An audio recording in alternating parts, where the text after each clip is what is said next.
South Africans inherently are not against people from other nations.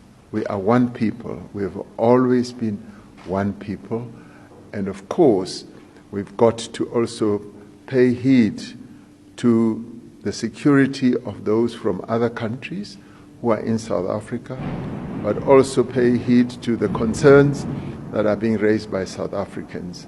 President Chapo and myself discussed this matter, and we agreed that we should work together. It's not only one country that is affected, and all countries that have foreign nationals in South Africa are also affected as South Africa is affected, so we must all work together, join hands to find solutions to this problem. My good people, this is where the problem is in South Africa, that people want what they want, and the majority of the people in South Africa, they are tired with foreigners. They have made a plea with the president and all that, but this looks like it's no longer what majority of the people want in South Africa. It's only all about what the president Cyril Ramaphosa want. Like he's no longer into listening to what people want and sit down with the people, listen to them, because now it's according to law of South Africa to tell the foreigners to follow the law of South Africa, while the president himself is not following the law of South Africa. There is a clause in the constitution which says a person who wants to do the business in South Africa must at least have 1 million.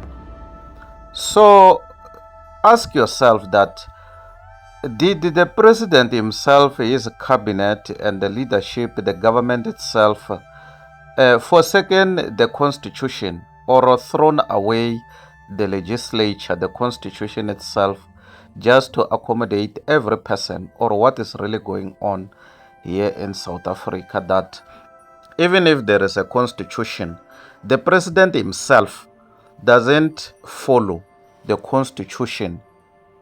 Why? This is the Immigration Act in the South African government. Listen to this, bro. It says foreigners must only be allowed to open businesses in SA if their investment is at least minimum 5 million rands. This implies that immigrants should never be allowed to operate in informal trading such as salons, spaza shops, selling veggies, which are reserved for locals only. This is Immigration Act 13 of 2002. Section 15.1. And that's normal. Even Zimbabwe has got that. Yeah. That's even in Zim. Mate, those examples you made, are they written there? Yes, I'll show it to you. Yeah. Salons. Yeah, selling veggies. Yeah. Even in Zim. In most countries, you can't do, certain industries are reserved for locals. Even in But my problem is also... all the salons there in Sunnyside, or Hillbrow. So we see there. Just zoom, so you can see there.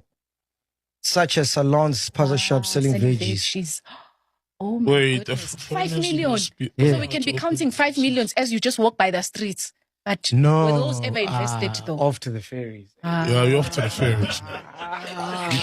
You're going off to the ferries. No, they're saying if you're a foreigner. No, I'm hearing it. I understand. So I'm just saying, I'm making example now. Yeah. Saying, so if you're to go to all these the foreigner owned salons, ideally they should have put 5 million towards that business. No, she's making sense. Yes. If you can have a business, you'll... Yes. Oh, yes. It's got to be 5 million. Yes. That's what I'm saying.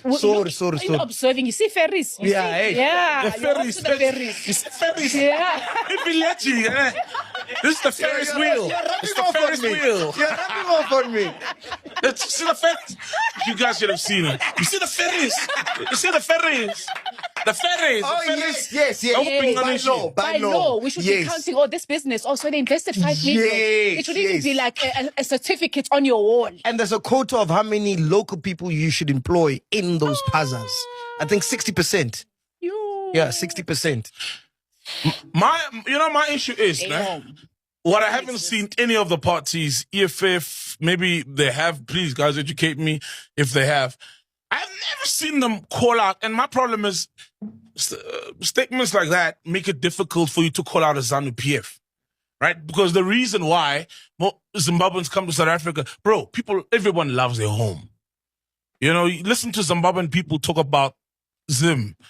Of course, the economy, whatever, but the memories of home, homelands, Makaya, the land, the grass, the animals, everybody. It's like you talking about Venda, you know? Meg loves going to Venda because it's home. People love their homes. No one leaves their home. Some people, like Zim people, will love their home. People come here, obviously, to look for better opportunities. But they come because their government fucked up. So my thing is then, how will you call out the governing parties that side? And I haven't heard ANC call them out. I haven't heard EFF or anybody else be like, gosh, do better. Maybe they did. Maybe I missed it. But that's the stance. Because to us, it's like our allies back in the days, they helped us. No. The card they always play is, during apartheid. Yeah. During apartheid, we were there for you. Yeah. That's the only card they have. And that's a beautiful example because they were there for us because Oaks were literally going there to fight the South African government. But as new generation, you know, they weren't there going there they were going there for safety, number one. And while they're there, they're training with the intention of coming back and fighting the beast and the animal that was apartheid. I actually saw a post from Oscar Mbo, which I want to read out to you guys, right? Oh, I saw that. Yeah, man. And I'm so glad you decided to write this instead of doing a video because with the English that he speaks, we won't be able to hear. Oscar Mbo's actually well-spoken, man. Oscar Mbo's well-spoken. Shame, bruh. Oscar Mbo's well-spoken, man. This is what my niggas Oscar's said. well-spoken, man. He said, South Africa is for South Africans. Kwanele.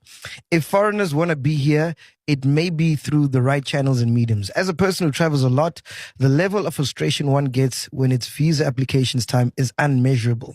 Other countries put strict measures to govern their countries for their own people. Why shouldn't we?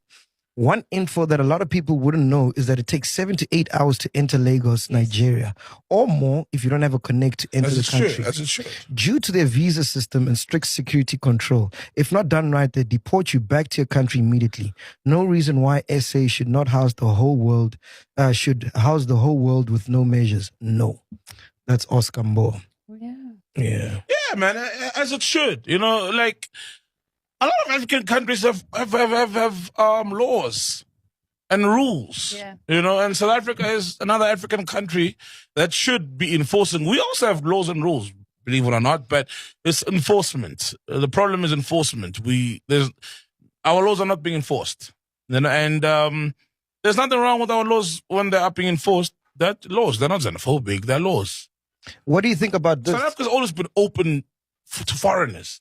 Since time immemorial, there's ways to do things, and just do those and you'll be fine. Ladies and gentlemen, my name is Dr. Jones, Why Not TV. Please subscribe. Bye for now till we meet again next time. Subscribe.